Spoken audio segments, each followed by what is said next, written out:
utilizar a planta como uma fábrica para que ela produza algo de interesse. Dentro do sistema de expressão, né, em plantas, nós temos dois sistemas diferentes. Nós temos o sistema transiente e o sistema estável. Qual é a grande diferença? A grande diferença é que o sistema de expressão em plantas transiente, nós temos em um curto espaço de tempo, nós temos a produção, né, daquilo que você deseja em pequeno espaço de tempo.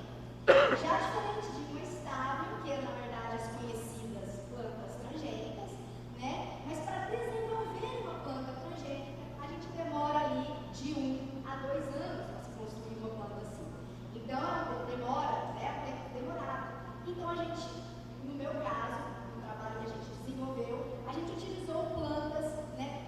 Um sistema de expressão em plantas transiente, ou seja, nesse curto espaço de tempo.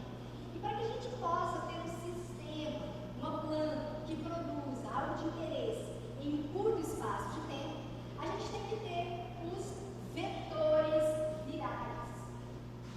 E esses vetores virais, eles são desenvolvidos no laboratório e com base, né, eles são desenvolvidos e são inoculados em plantas e a partir de um tempo eles vão produzir aquilo que você tem interesse, certo? Então eu vou focar aqui no sistema de expressão de proteínas transiente, beleza? Então vamos para o próximo. Antes de começar, a gente falou de vetores. E eu pergunto para vocês, o que é um vetor viral? Né? A nossa palestra é o quê? Utilizar vetores vegetais, vírus vegetal, para desenvolver, né, ferramentas biotecnológicas. Mas para que a gente possa desenvolver essas ferramentas, a gente tem que ter um vetor. E o que é um vetor? É tipo algo que vai conduzir aquilo que a gente tem interesse. Então, o que é um vetor?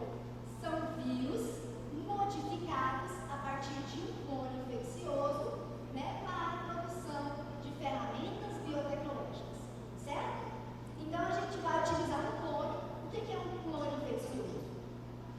A gente tem vírus no campo, ou seja, uma planta infectada com vírus, e a gente quer fazer o quê? A gente quer pegar aquele vírus, a gente vai isolar ele e depois reinocular ele com esse clone, né, com essa sequência, em uma planta que vão causar os mesmos sintomas que a gente observou, certo?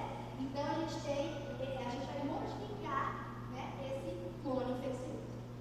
E essas modificações a gente vai gerar o quê? Essas ferramentas biotecnológicas, certo? E dentre as ferramentas biotecnológicas que eu vou abordar aqui para vocês, que foram as que eu apresentei, né, que a gente veio desenvolvendo, são duas. São os vetores virais para a expressão gênica. O que é isso? A gente vai usar o vírus para expressar, ou seja, produzir um gene de interesse. Isso tudo a gente está falando o quê? Em uma planta, certo?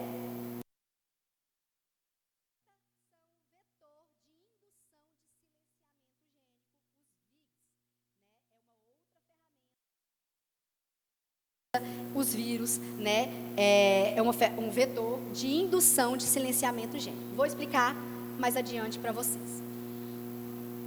Primeiramente, então, vamos falar sobre os vetores virais para expressão.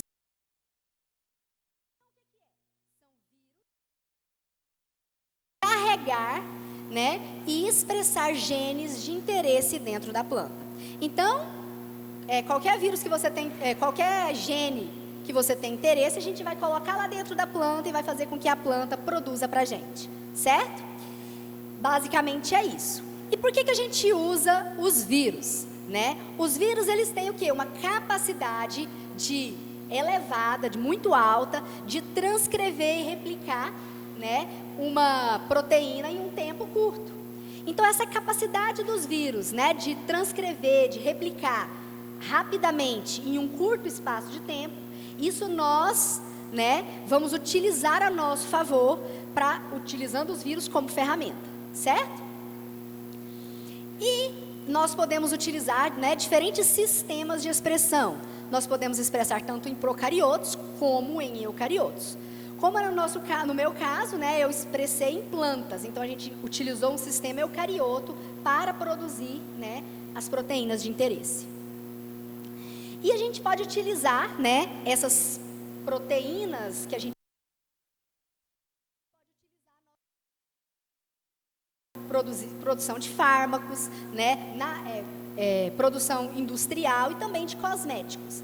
Ou seja, a gente vai utilizar a planta para que ela produza, né, algo ali, ou seja, uma proteína de interesse, que a gente vai extrair e utilizar, né, ao nosso favor. E outra ferramenta são os vetores de indução de silenciamento gênico, os VIGs. O que é isso? Né? São vírus, é o vírus modificado para carregar, então ele vai carregar um fragmento de um gene de planta, né? Ou seja, agora ele não é um gene que você quer, é um gene semelhante ao que tem ali na planta. E quando a gente insere ele, ou seja, coloca ele dentro da planta, a planta vai produzir em grande quantidade, a planta vai entender, como assim? Está produzindo em grande quantidade e começa a silenciar aquele gene. E aí vai induzir o silenciamento gênico, e aí a planta para de produzir o que é dela e para de produzir até o que é dela e o que o vetor está, né, inserindo na planta. E a gente consegue, com base nisso, estudar a função desse gene, certo? E eu vou dar exemplos para vocês. Por exemplo, lá, a planta do início, a planta ficou branca. Para uma planta ficar branca, significa que não tem clorofila, não é mesmo? Tem clorofila? Na verdade, nós meio que induzimos a planta a silenciar a sua clorofila. E aí a planta começa a ficar branca. Olha só, isso é muito louco, né? E a gente consegue ver isso, né? É uma forma de marcar, ou seja, a gente consegue visualizar realmente que a planta ficou branca. Então a gente... Beleza? Isso é um exemplo, mas a gente pode utilizar silenciamento de inúmeros outros genes, certo? E eu vou explicar mais adiante. E quais são as aplicações, né, desses vetores de indução de silenciamento gênico? A gente tem, né, a descoberta de funções gênicas, o estudo de vias metabólicas e resistência a estresse, e também a fenotipagem rápida, sem criar mutantes estáveis, visto que a gente tem ali um sistema, como eu disse no início, transiente, que é em um curto espaço de tempo, certo? E agora eu vou explicar um pouco como é esse silenciamento gênico. Então a gente tem aqui, né, um gene de interesse. No caso esse aqui ele colocou o GOI, ele inseriu aqui dentro né, desse vírus aqui, desse clone do vírus, clonou aqui. A gente inocula, né, esse vírus nesta planta.